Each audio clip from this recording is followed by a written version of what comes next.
Okay. Preparing to live stream, loading bar. Awesome. Okay, I think we're good. So welcome everyone. Thank you for tuning in to our 165th episode of Poets in Pajamas. This is a Sundress Publications effort, and so I want to thank them as well for this series. And our poets, Ide Amari Thompson and Annette, I'm going to look at the pronunciation, Annette Covrigaru, are with us, and we'll be reading poetry tonight. I cannot wait to hear their work. Each poet will read for about 15 minutes. And when we finish this reading, there will be a Q&A at the end for both of the poets. But feel free to use the chat throughout. You can use it to sort of start loading questions, or if you hear lines that shine for you, that really resonate, I encourage you to use the chat to reflect those back. And if you need a written copy of Ide and Annette's poems for accessibility purposes, you can direct an email to poetsinpajamas@gmail.com. So you can have a written copy. We're also going to attempt a screen share during Ide's reading and see if folks can kind of follow along that way. And what else can I tell you? I think those are the main points. So without further ado, I would like to introduce Ide Amari Thompson. Ide is a queer writer from Nassau, Bahamas, and an MFA candidate at UMass Amherst. His work grapples with questions of colonialism, independence, nation, identity, love, and queerness. His work has appeared in PREE online journal, in Onyx magazine, and most recently in Maple Tree supplement. His current work focuses on creating engaging rhythms on the page and ear. And without further ado, if you want to take it away, thank you.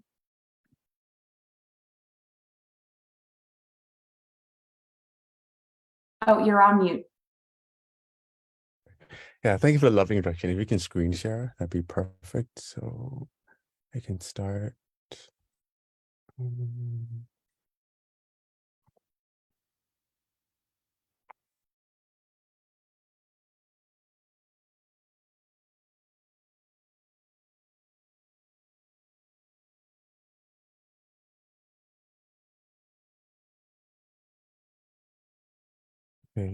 Thank you. Perfect. So it's a poem, Into the Narrow Dark. Into the narrow dark. The poem said, mouth shut up, that it can't come through. This page too dark and narrow.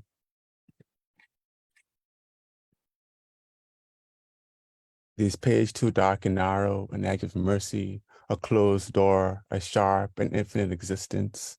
And you, at the center of the thing, unknowable, invisible, down in the narrows of the dark, down in the gully, in the blackout eye of the world, in the narrows of the dark, there's darkness, and darkness about the darkness, darkness above, darkness below, dark of the morning wake, dark of the night shadow, encircling darkness, darkness that devours, darkness of dim-eyed crows, dark of darkness stillness, the all dark, the lesser dark, repeating darknesses, dark meat, dark thoughts, the complicit dark, the dark unknown. And after all, isn't this what it means to live a narrowed night, like all nights, into the dives, and narrows an arrow of light?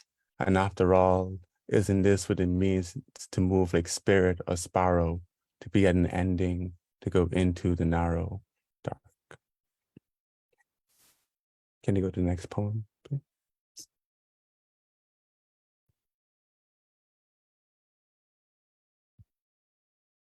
It's okay to not be many things after a mirror brown's foiled fudge. Like this pain that eats my best parts, somehow still bloom, still make gardens in this world. I want you to tell me again and again that it's okay to not be many things. Like being the black body at the center of a stagnant world, all flailing limbs and powdered cocoa, asked to be a dark, sweet water for life. in this half-formed jungle, or in the rocks, no freedom. Like the well-worn down spoon to its thinnest steel, bone to make drum, singing softly of this darkness, this corruption of a chorus, blacker than the blessed night. The next poem. Work song for living in this world. My tongue, so loose and wide, spread bigger than the tongue of the ocean. I tongue songs, make a light in this lightless turquoise night, where my throat alighted on a landlight eternal. Perhaps it knows my path home. So even when the light, so small and a narrow song in me a work, this song for living will make of this world a boundless night abundant in the wails of my God, eternal tongue. Tongue eternal, my God, abundant in the wailing of this boundless night, make of this world a living song, a song working in the narrow dark, humming, even when light small, my path home eternal, my lighted throat turquoise with song, so that this night never lightless, ocean songs on my tongue, wide and loose.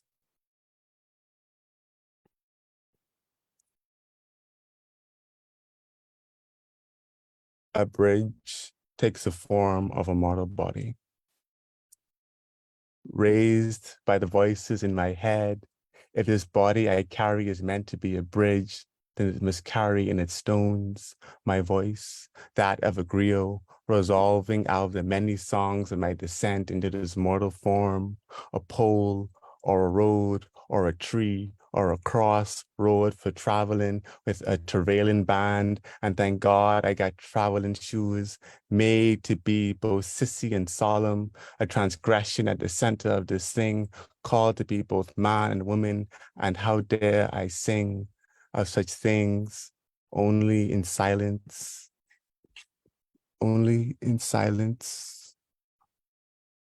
my own flesh, replete with stories of tongues, of pain, of sorrow, of fire falling down, of water rushing to cool, of forgetting, of begging to forget, of the storms in the throat of the many lost at sea, of skin slashed open brilliant in the sun, of drums chanting a new life, of love lingering always, of letting go, of turning inward, of coming in close to oneself.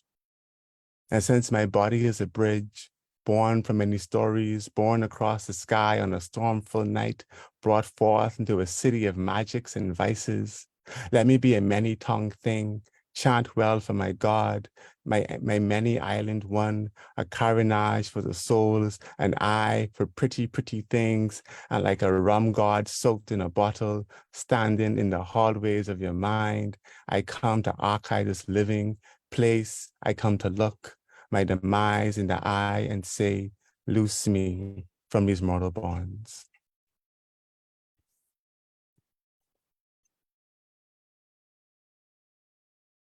Meditations from my last night at the fish fry. Is there some light left in the eye of the lighthouse over the harbor that crosses its way from me? And as I move my eye to take out the eye, this grouper, may it light fall in and make my dark insides alight with life. And as I take the fork to the white sweetness of its body, ready like my own to be devoured, I give thanks for its life spark that like me and my ancestry traveled through this water to make at these same shores of the same blue we called life. On these sandcastle islands, mountaintops, mountaintops of volcanoes long gone silent and sealed up for the day of the Lord's appearing, but they low humming up from the seabed through their limestone ligaments called islands, called colonial paradise, class as the best in the whole blue-green world, songs in our bones, reverberating without end, hymns for our longing to belong to a resounding freedom and jump off these thunderous mountaintops so low to the eye of the water in whose depths we can see just beyond the blue, so light it looked crystal, a promised land, a hope for a new world coming in this night. It makes sense that Columbus and the crew thought this place was the door to heaven, that the Lucaian word for God also meant water, that I, at fish fry on Easter Monday evening on sea claiming to be land, would ask the fish in my mouth to forgive me, to pray that my own declension would bring some other body light.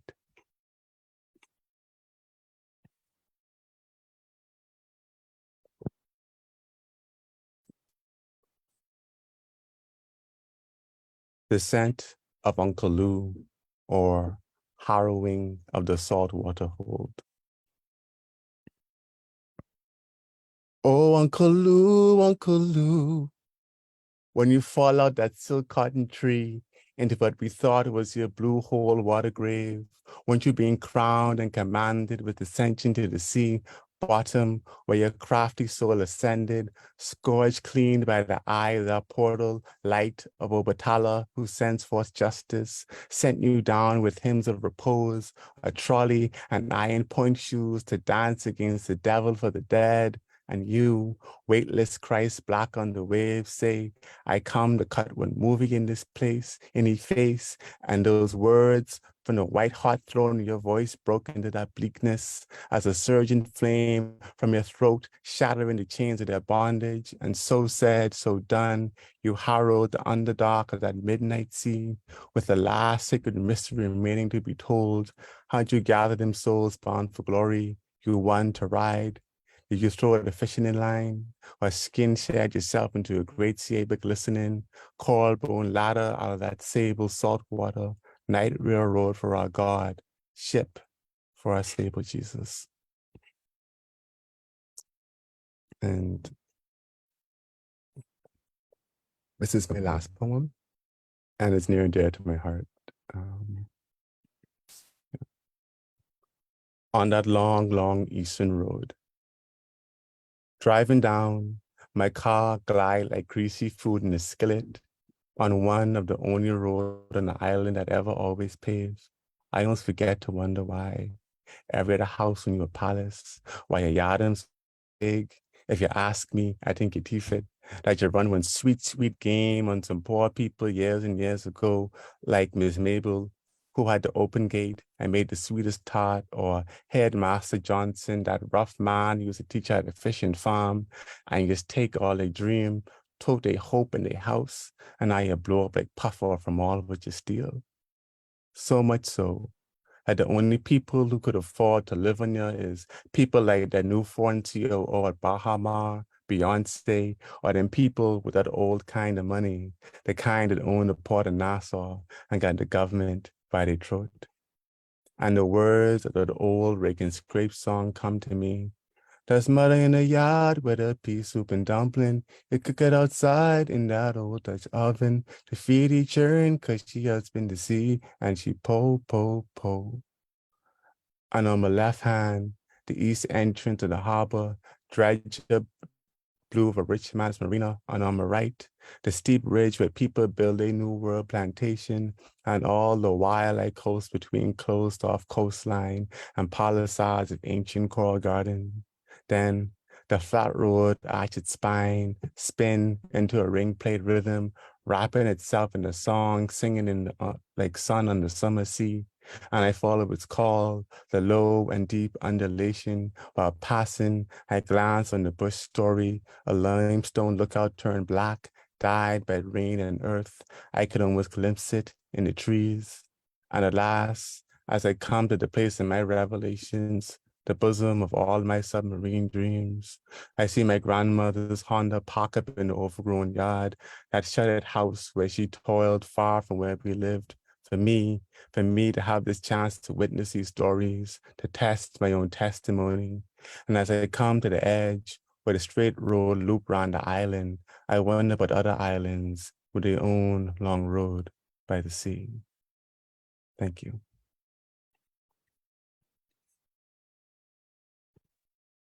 Thank you so much. That was wonderful. And I cannot wait for the Q&A.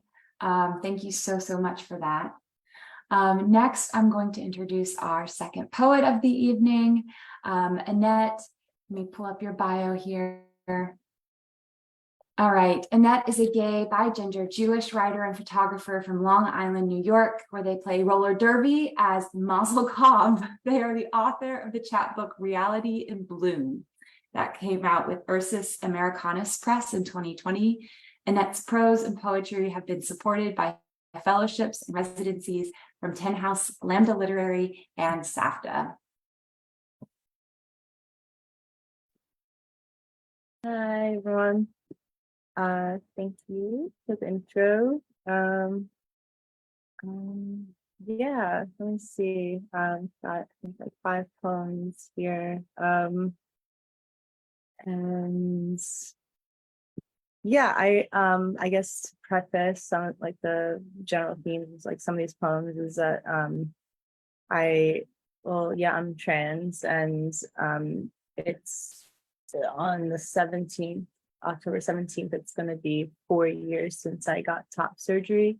So a lot of the poems I'm going to read are about just that trans identity and getting like that gender affirming care, as folks should be able to get access to.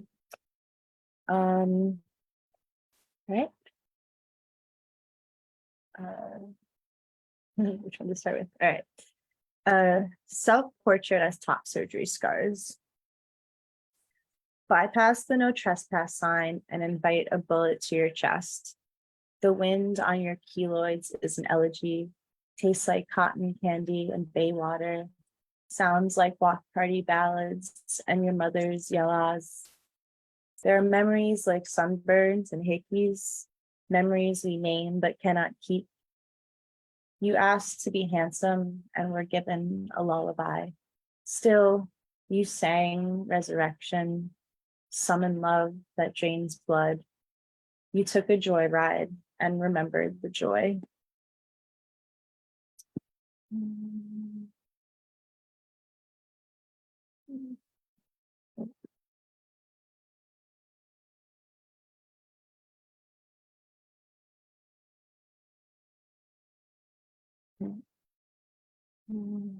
Transekphrastic, after I Don't Need You to Be Warm. It's a painting by Dalton Gada. Scorched is your temple. What was once noggin is ether, and even the finest furs can't wrangle and snuff the flames.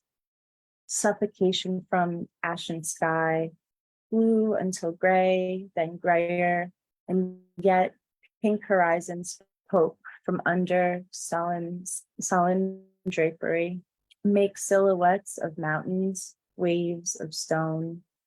Life lives in stilettos, in the reaching weeds and shadows.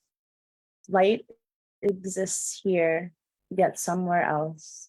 Your lips, the light eyeing the match.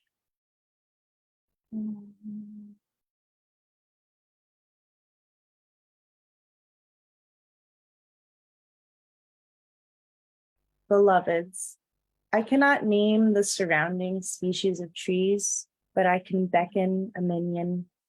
Simi, Solomon, Tiberu, Clara, Paul, Blossom, Kitty, Gabriella, Berku, Kutsa. There are declarations in the dirt. Devoted, dearest soul, my beloved. There's an encrusted twin mattress that all the dead share. Tires, 45 caps, crushed cups of banana yogurt, big gulps abandoned. I prop my iPhone up on my grandma's gravestone and search YouTube for a recent episode of Judge Judy.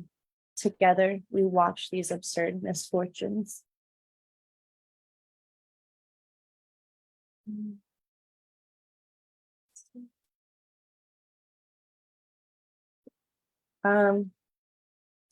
I'm gonna take a sip of water real quick.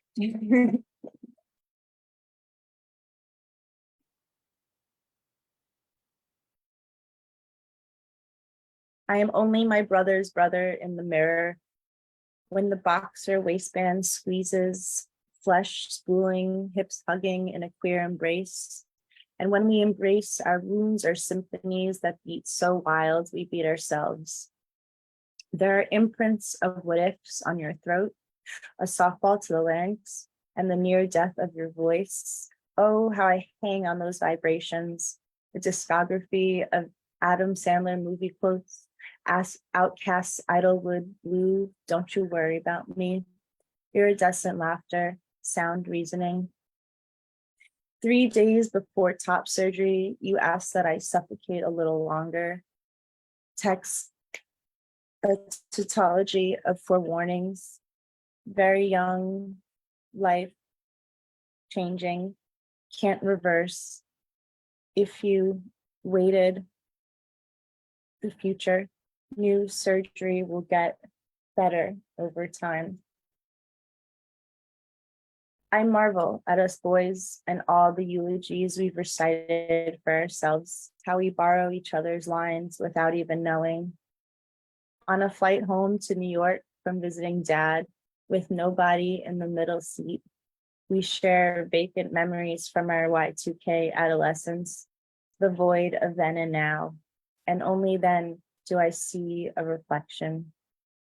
After my surgery, waking from an anesthetic smog, I ask for you, your hands, and then, my brother, you say, I understand.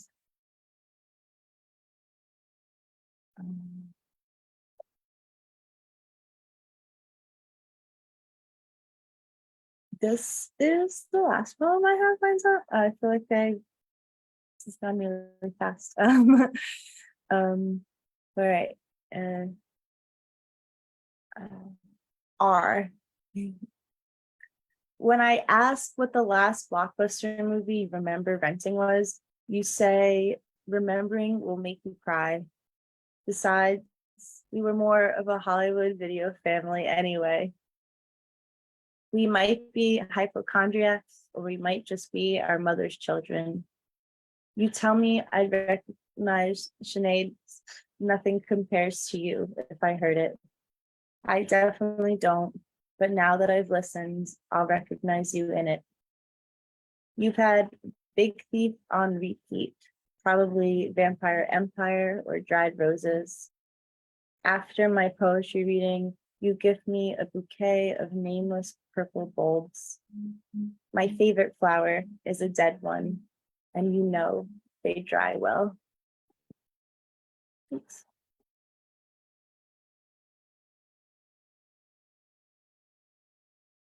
Awesome. Thank you so, so much. That was Annette Covrigaru. And thank you. That was fantastic. Folks, this is a great full packed room tonight. So I would love to hear questions. You can use the chat, you can unmute yourself and jump right in. But I invite everybody to think about and pose questions to our readers while we have them with us. And to kick things off, one that I like to ask that I'm always curious about is what is inspiring you lately? And specifically, like, what are you reading that is sort of making you feel creative or, maybe on the edge of a new poem or something like that?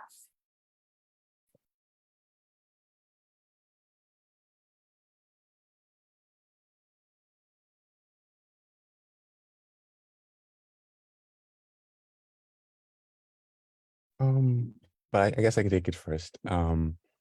I guess recently really been inspiring me a lot of like Black speculative fic work. So like I've been reading through Octavia Butler, Proud of the Sower. I've been reading this new book from a Barbadian author, Karen Lord, and a lot of the way they approach world building has been really impactful for me in thinking through ways in which my own poetry, which capitalizes on, the Caribbean tradition of storytelling, also can do that. So I've been trying to take cues from different writers how to tell a story and trying to, distill that in my work. Yeah.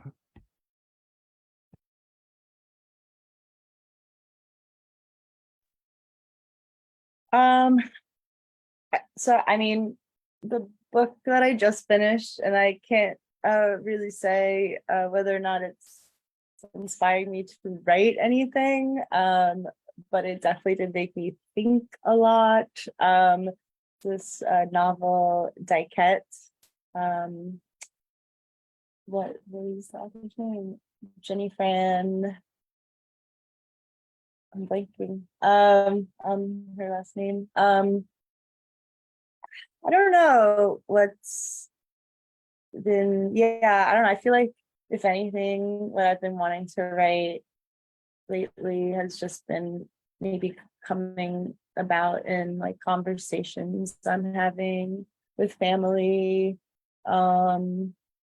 Also, I don't know, I feel like I just find myself like kind of lurking back, like in like going through some of my memories, and I had mentioned at the top of my set that I had top surgery 4 years ago, and there's definitely more like shorter, like little like personal essays that I've been wanting to write, just kind of like about that time and maybe like tapping back into that time in my life. And then I don't know, the next book I'm gonna read is this book called End Papers. And yeah, I don't know, I have it, it's from the Queen's Public Library. I renewed it so many times now, and like I'm actually gonna get going on it. But yeah, that's in general what's been literary wise inspiring, or just in my life. Yeah, there's nothing like the pressure of having to return a library book that can get you or the final renewal chance that you get. And totally, like, I think it's interesting the times where like I feel super influenced by what I'm reading, and then it's like the non-literary is then that takes over, and that's like the next chapter of like the things that kind of get you wanting to go. And definitely in your poetry, there's the references to like the Blockbuster and Hollywood Video, like there's sort of these Judge Judy, these nostalgic kinds of threads that are appearing, which also create a world and do some really good world building. And I'm glad that you mentioned that term, Ide, world building, because I think about that with big, giant novels and not as much with a poem. But that's absolutely, a factor of poetry, or like an element of poem making that maybe I overlook, at least, I think. So that's interesting to think about. Do we have questions from folks listening in?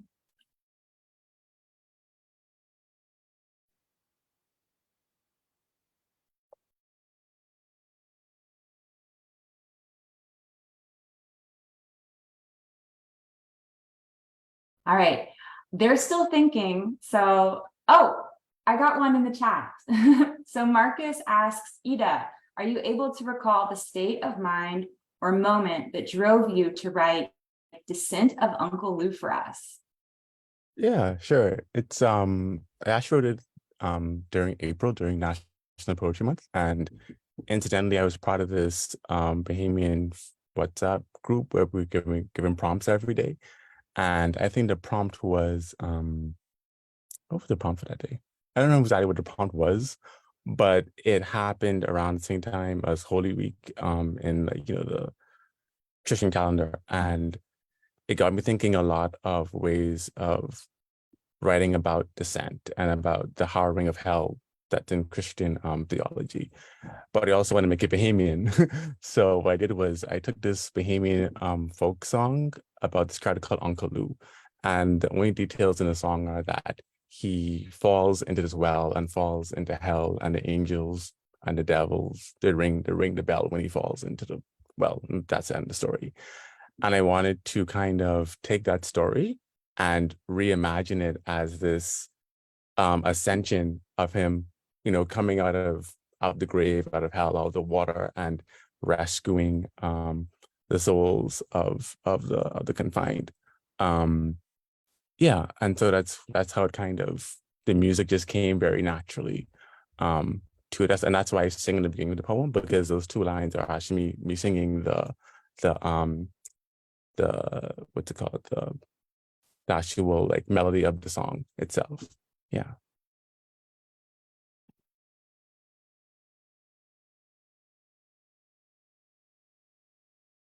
Awesome. That's really, really cool. Marcus also adds amazing voice, by the way, which I second.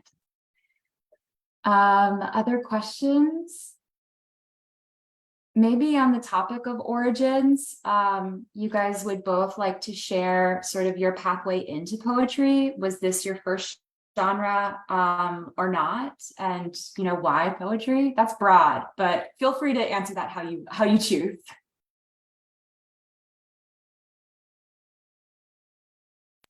Yeah, I'll go. Yeah, poetry was never really on my mind. Like, I just never expected that I would that would be the genre that I would kind of like fall into, especially over the last few years. I pretty much wrote like exclusively like creative nonfiction or like memoir type stuff. And I did that like in undergrad. And yeah, and it was only, I think, like after I was like submitting certain, or actually I was told a few times like in college by professors or just by like people in workshops that my writing was very like lyrical, and or it was like the idea of like being like labeled as like poetic prose. And I think at some point, like when I was submitting my writing for like to journals, I was like, let me try submitting this as poetry. I don't know, I just kind of like decided to like play around a little bit more and like with maybe the style of like how it was written. And yeah, and then I don't know, I took like my first poetry class was with it was Brooklyn Poets, and it was Marwa Halal, and that was like the first time I really started to more like deliberately like write poems or consider like my writing to be poetry. So yeah, that was only like a few years ago.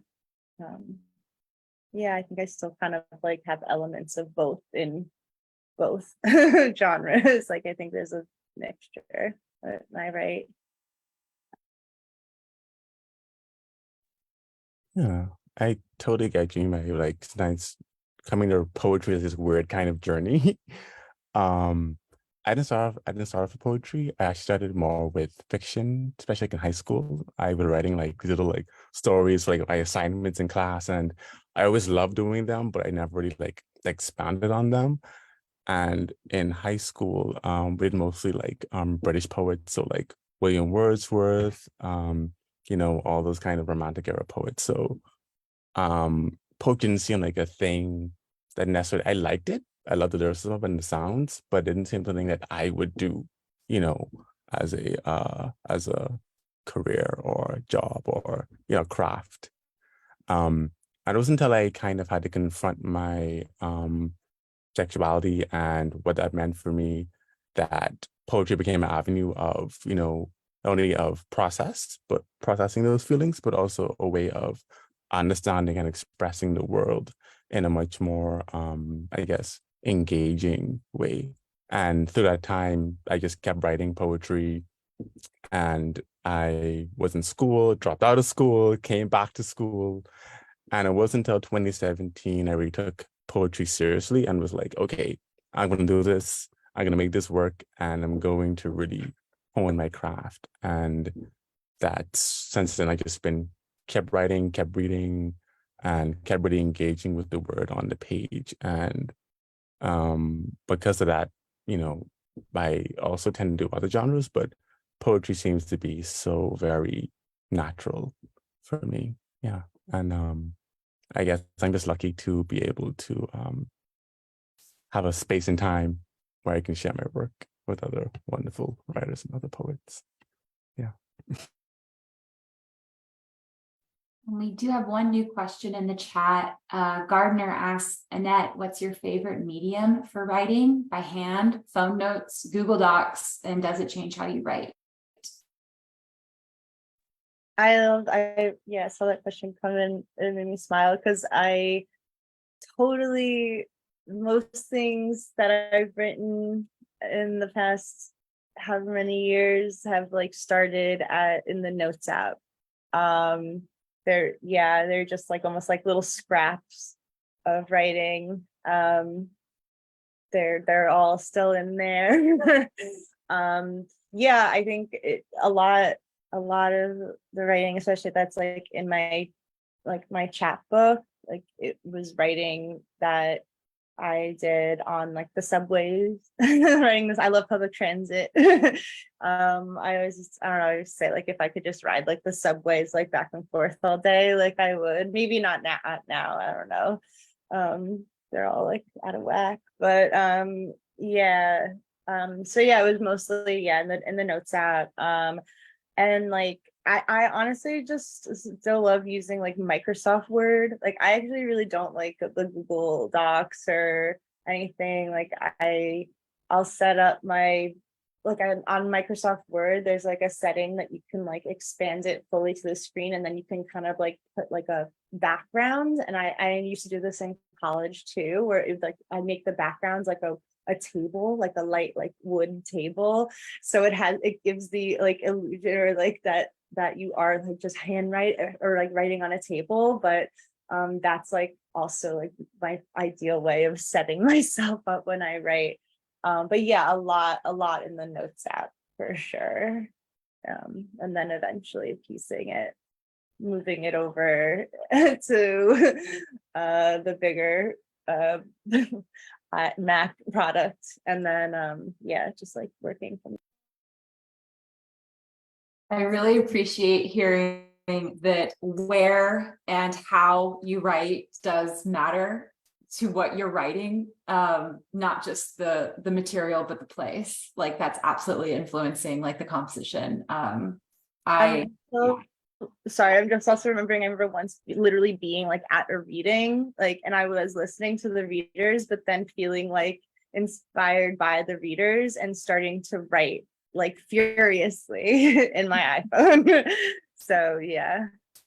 That's fantastic. Ida, you're nodding. Do you have opinions and thoughts about like where and how you compose? Oh yes, definitely. Like I am a chaotic, I like to say, because I write in I have like these like journals I write in. I scribbles everywhere, in my phone, and if I don't have like a paper handy, there's like a napkin, I will write on a napkin if I have to.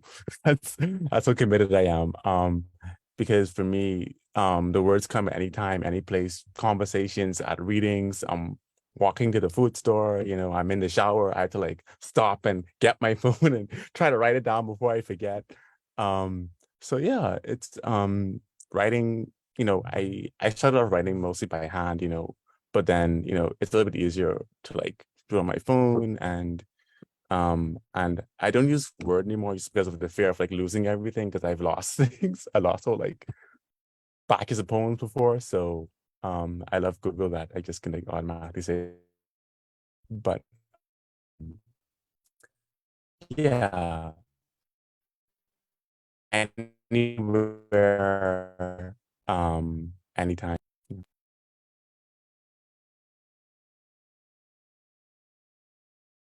All right. I think that we can kind of start closing things or wrapping things up, because this has just been such a pleasure to hear you guys share your work. I'm going to drop the link, Annette, to your chapbook here in the chat. So everyone, please support both Ida and Annette If you're able, follow them. These are just incredible poets, and I am so happy that you all are part of our season at Poets in Pajamas. And I do want to remind folks we have one more reading of the year. It's our final reading, and it's going to be on November 12th from 7 to 8 Eastern on this same Zoom channel. And you can follow Poets in Pajamas on our Facebook page or on our WordPress, poetsinpajamas.wordpress.com, where we keep those readings updated and any kinds of news there. So thanks again, everyone, for tuning in. Thank you to Ide and Annette. And yeah, we'll see you next time, and have a good evening. Bye. Thank you.